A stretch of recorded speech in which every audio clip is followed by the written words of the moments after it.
All right, everyone, get ready for a deep dive that's going to really make you think and maybe even blush a little bit. Ooh, exciting. Yeah, so today I like where this is going. we're tackling a question that just set the internet on fire. Oh, Is sex truly a basic human need? it's a question that might seem straightforward, like at first glance, but Right. it really quickly spirals into this fascinating web of like biology, psychology, and sociology, like you name it. Yeah, you name it. And our journey starts in the depths of Reddit, where a 25-year-old virgin confidently declared that sex.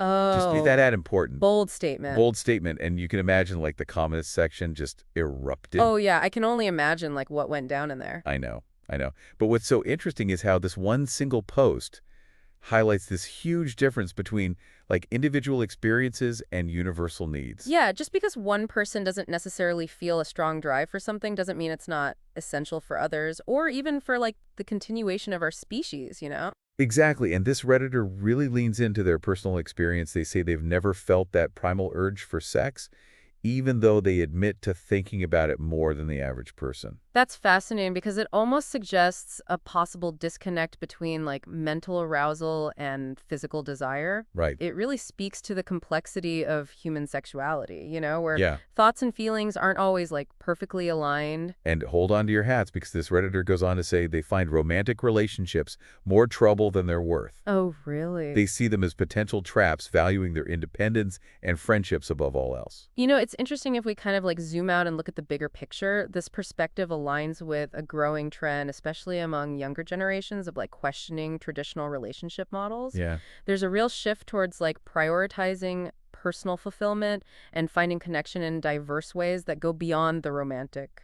Okay, so now this is where things get really intriguing. Okay. The Redditor actually argues that society's obsession with sex complicates life and can even hinder productivity. It's a perspective that challenges the dominant narrative that sex is always positive and necessary for happiness, you know? Right. It forces us to consider the potential downsides and examine how cultural pressures might be shaping our perceptions of sex and relationships. So let's dive into the comments section, shall we? Let's do it. It was basically a battleground between the, like, pro-sex and anti-sex camps. Oh my gosh. Many commenters were quick to push back against the original poster, arguing that sex is essential for well-being and happiness. And to be fair, there is a solid biological basis for that argument. Right. Many people experience a really powerful biological drive for sex, and for them, it's a core component of their overall health and satisfaction. Mm, We've even seen studies linking sexual activity to various mental and physical health benefits. right. Of course, it's crucial to remember that correlation doesn't necessarily equal causation. Right, exactly. And some of those pro-sex comments were pretty passionate, too. Oh, I bet. One compared sex to a theatrical play, Wow, okay. and another called the post-sex afterglow, one of the best feelings in the world. Interesting. I have to admit that afterglow comment did make me a little curious. Yeah, those vivid descriptions really underscore how powerful like the emotional and physical experiences associated with sex can be for many people. Yeah, But it's important to remember that these experiences are incredibly subjective and can vary widely from person to person. of course, not everyone feels that way. There were plenty of comments echoing the original poster's view, emphasizing that the need for sex just isn't a one-size-fits-all thing. And that's a critical point to remember throughout this entire deep dive. Right, We need to acknowledge the diversity of human experiences and desires. absolutely. Some individuals simply don't feel a strong urge for sex, and that's completely valid. Okay, so to back up their argument, the original poster brought up Maslow's hierarchy of needs, claiming that sex is higher on the pyramid than things like self-fulfillment and hobby, implying it's less essential. Yeah. What are your thoughts on that? Well, it's important to remember that Maslow's hierarchy is a psychological model, not a definitive ranking of human needs set in stone, you know? Okay. It's a framework for understanding motivation, but individual needs and priorities can and do vary greatly. Mm-hmm. In fact, some psychologists argue that Maslow's hierarchy is outdated and doesn't fully capture the complexity of human motivation in the 21st century. Interesting. Yeah. Now, a few commenters actually suggested that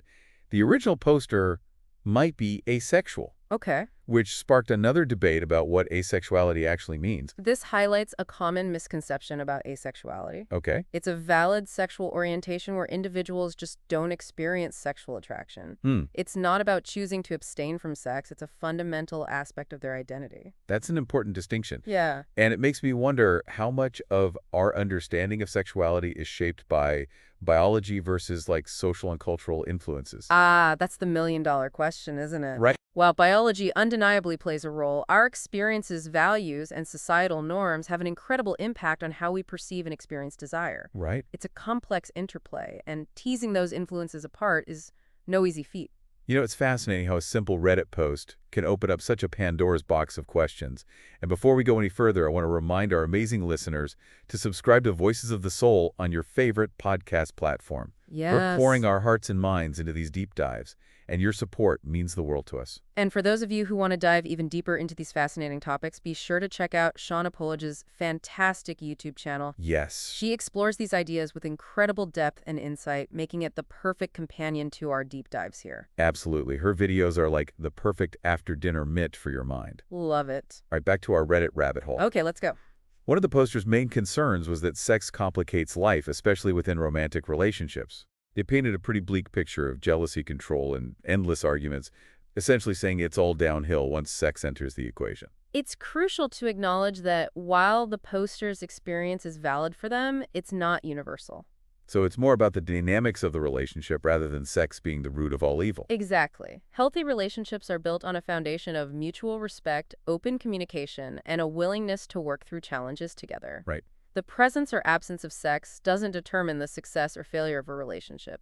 It's all about how partners approach intimacy, both emotional and physical, in a way that's respectful and fulfilling for both people involved. I think that's a great point to pause for now. We've covered a lot of ground already, and I'm sure your minds are buzzing with thoughts. Stay tuned for part 2 of our deep dive, where we'll explore alternative perspectives and dissect some of the more controversial arguments from the Reddit thread. We'll be back soon with more insights, so grab your favorite beverage, settle in, and get ready to dive even deeper into this fascinating topic.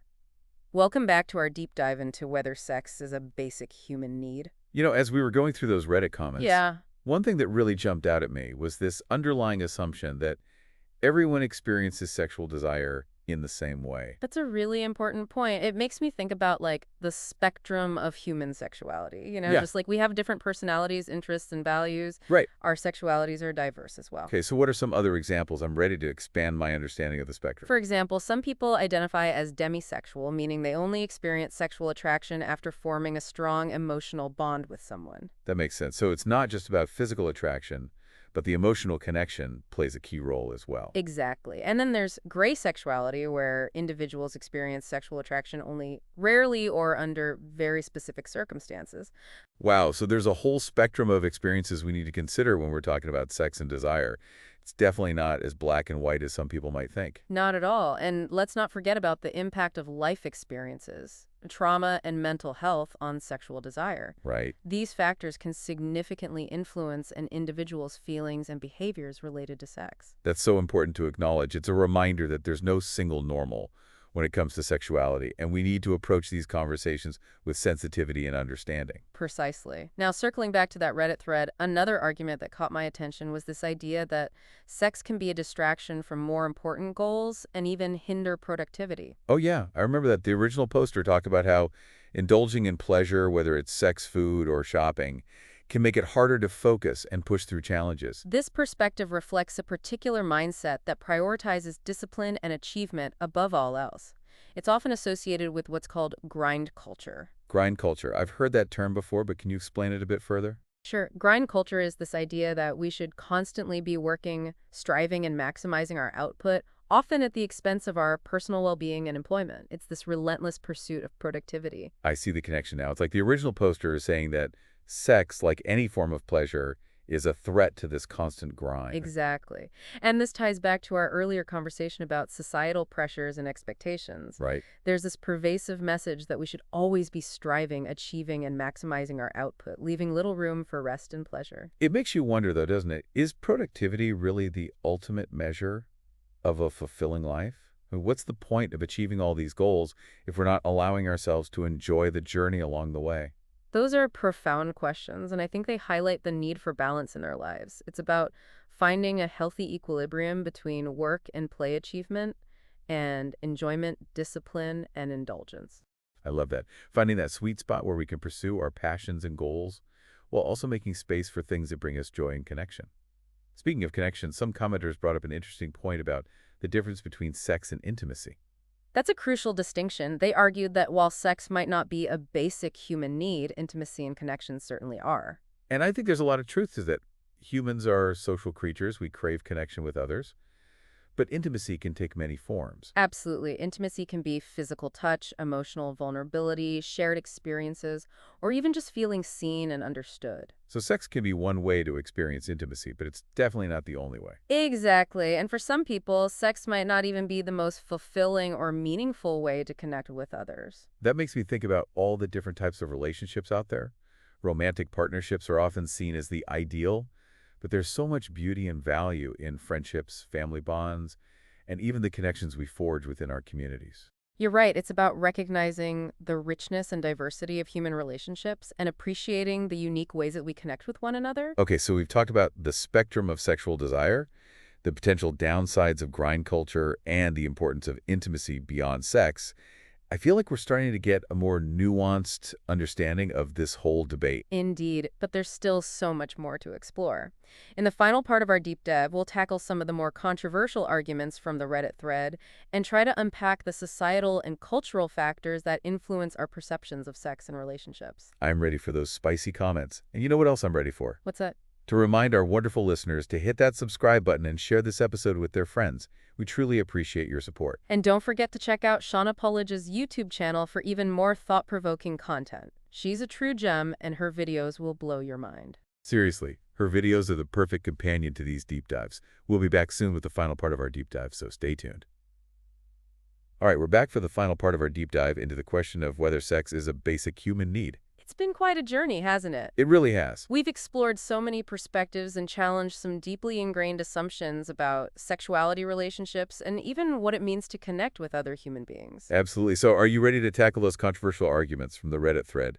I'm eager to hear your take on them. Let's dive right in. One recurring theme in those comments was this idea that people who say they don't need sex are just in denial or haven't found the right partner yet. You know, I saw a lot of those comments too, like you just haven't met the one, or wait until you experience good sex. It's almost like some people just can't fathom the idea that someone might genuinely not feel a strong desire for sex. It's a classic example of projecting our own experiences and beliefs onto others. It assumes that everyone desires and experiences sex in the same way, which, as we've discussed, just isn't true. And it also kind of dismisses the experiences of asexual individuals, right? Exactly. It's like saying their orientation isn't valid because they just haven't met that magical person who will suddenly awaken their sexual desire. Exactly. It's so important to remember that asexuality is a completely valid sexual orientation.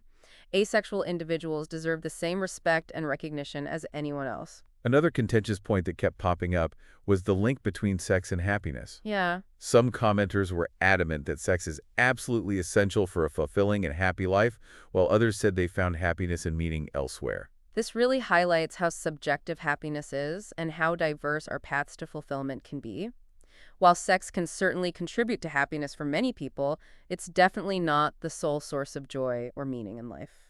You know, it makes me wonder if for some people the pursuit of sex might actually lead to unhappiness, especially if it's driven by societal pressures or a feeling of inadequacy. What do you think? I think that's a valid point. It's crucial to approach sex and relationships with self-awareness and authenticity, rather than blindly following societal expectations or feeling pressured to conform to a certain norm. I think that's such an important message for all of us.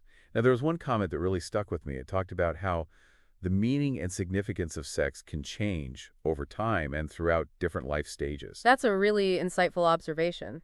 Our relationship with sex can evolve as we age, as our priorities shift, and as our experiences shape our perspectives. What might have felt intentionally important in our younger years might hold a completely different meaning later in life. So it's not necessarily about saying sex is never important or always unimportant.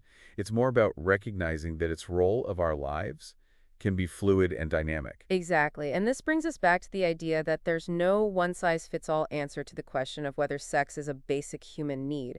It's a deeply personal and nuanced issue shaped by a complex interplay of biological, psychological, social, and cultural factors. I feel like we've covered so much ground in this deep dive, so many different perspectives, so many thought-provoking arguments. But if you had to sum it all up, what would you say is the most important takeaway for this conversation? I think the biggest takeaway is the importance of empathy and understanding. We need to approach these conversations with open minds and hearts, willing to listen to and respect different experiences, even if they differ from our own. That's beautifully said. And as always, I want to give a huge shout out to our amazing listeners for joining us on this intellectual adventure. Your curiosity and engagement make these deep dives so rewarding for us. And for those of you who want to continue exploring these fascinating topics, I highly recommend checking out Shauna Polidge's YouTube channel.